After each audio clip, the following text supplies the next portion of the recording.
Hello and welcome to the BizPAD training video. We'll start the training video with a high-level overview of BizPAD. Then we'll cover everything in BizPAD in greater detail.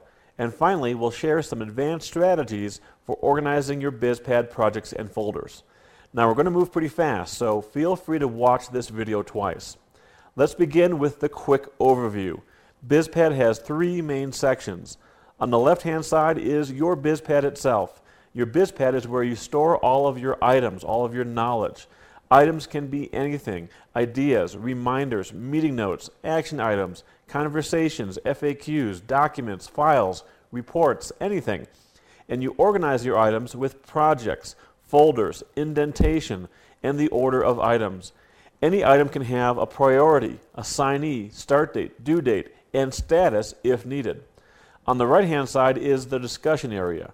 This is where you can have discussions about the currently selected item, upload files as attachments, and edit shared documents with the built-in document editor. Now on top of the screen is our filter bar. The filter bar helps you slice and dice the knowledge and action items in your BizPAD.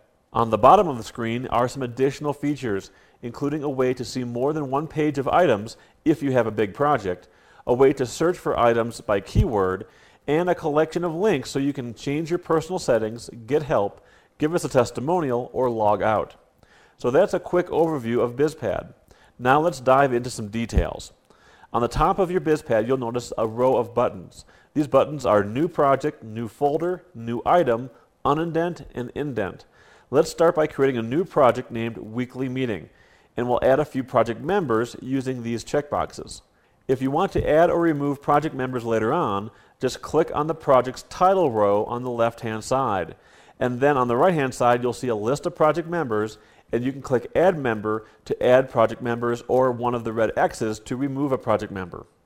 Project members have full access to everything in a project, so pick your project members carefully. Non-members can still be assigned items, but they will only see the items they were assigned.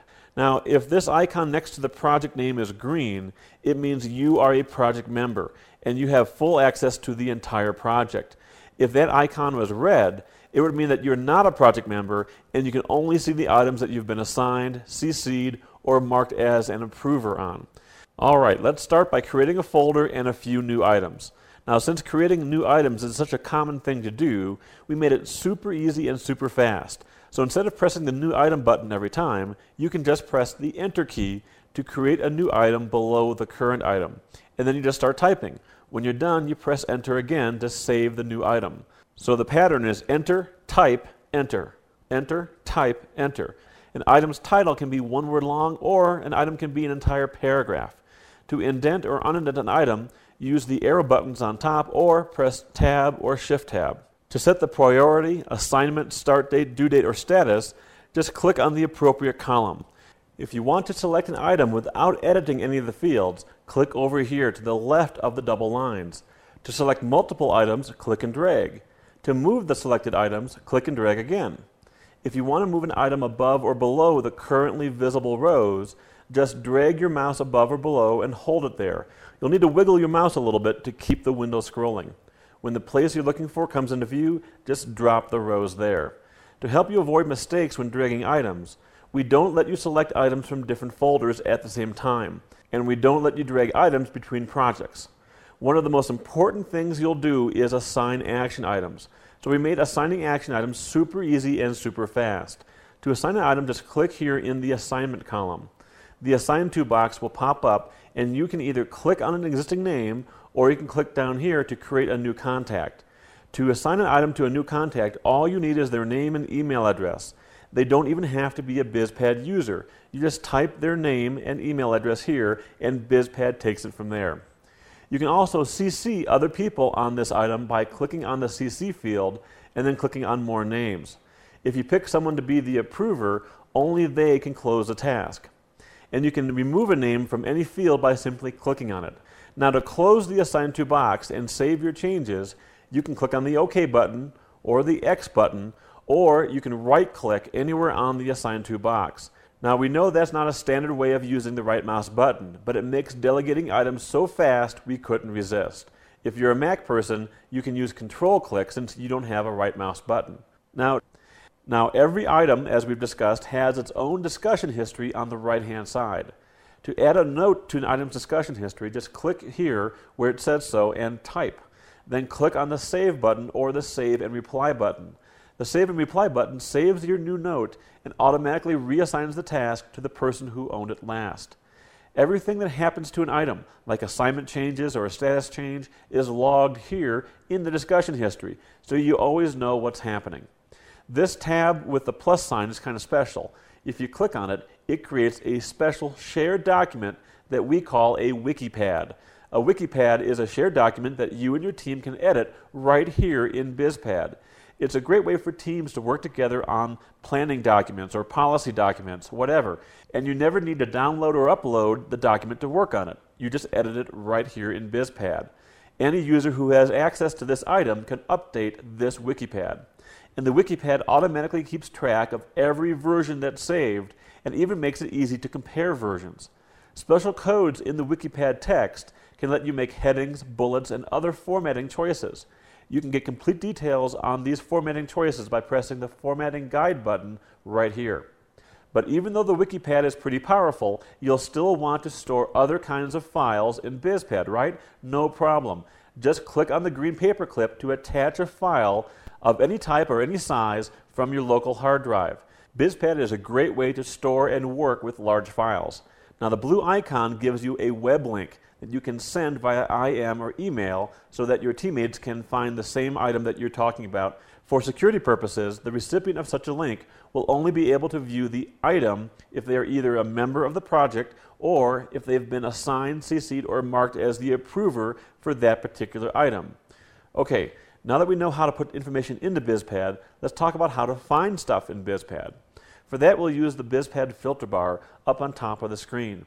Just click around to select or unselect different filter elements, and then click the refresh button to see the results. If you get back more than one page of results, you can view the other pages by using the page selector down here, and you can filter the results even further by using the search field. Since the most common things you'll want to look for are new items or items assigned to you, we have the New button and the My Items button in the upper left-hand corner. A single click on one of these buttons changes the filter settings and refreshes the page. Well, that completes the detailed look of how to use BizPAD. Now let's talk about 5 advanced strategies for organizing your projects and folders. Our first advanced strategy is to embed instructions into the top of folders and projects so your team knows how you want that project or folder to be used. Since BizPAD preserves the order of items, you can use the top item or the top few items or even a whole folder of items just for instructions to your team. You can put the instructions in the left-hand side if they are simple and short, or you can use the WikiPad and get the benefit of version control and formatting. Our second advanced strategy is to break complex projects into simple projects. You see, if you try to put everything into one project, it actually makes things more complex, not less. One of the beauties of BizPAD is how elegant and simple BizPAD is when it's working with simple projects. So make every project a simple project. Have a separate meeting notes project for every regular meeting that your team holds. Have a separate daily log project for every contractor. Separate internal task management from customer requests. And every account manager should have their own project with a folder for each major account. And every employee should have a personal to-do list project just for themselves, organized any way they like, and so on. But if you have so many projects, won't that make things complex again? Well, that's where our third advanced strategy comes in, using prefixes when naming projects. You see, when you open the project list in the filter bar, it's alphabetized by project name. So when you break up a complex project into many simple projects, name all of those projects starting with the same root name. That way all of your related projects stay together. Our fourth advanced strategy is to use a BizPAD project like a private wiki. A wiki is a website that lets users constantly improve the content of the website. So you can have a BizPAD wiki project for team best practices, one for FAQs, for customer service, another one for recommended resources, anything. It's up to you. Be creative and have fun. Our final advanced strategy is to start simple. Don't try and put all of your team's work into BizPAD all at once. We recommend you start by using BizPAD to take notes during your team's weekly meeting. Doing that is an easy way to get your whole team learning and using BizPAD without any pressure and without any resistance. Just create a project called Weekly Meeting, and each time you have a new meeting, create a new folder. Create your folder on top of other folders so the most recent meeting notes are always on top of the project. Then take notes in that folder. Some notes are just notes. They just sit there. Some notes are action items. Use BizPAD to assign them to people and select the due date as you're taking notes. Every week, review the open action items from past meetings. The BizPAD filter bar makes that easy. To see past action items that are still active, select To Do and Done plus Assign to Someone. That way you'll see everything that's still active and assigned to somebody. Once you discuss a completed action item in a meeting, mark it as closed. Well, this concludes our training video. Please check out the news section to learn about new features we've added since making this video, and check out the FAQ section for answers to common questions. If the answer isn't there, we encourage you to send a message to our support team by clicking on the support link, and we'll be happy to help you. On behalf of the entire BizPAD team, welcome to BizPAD. Thank you for your trust and confidence, and we look forward to serving you.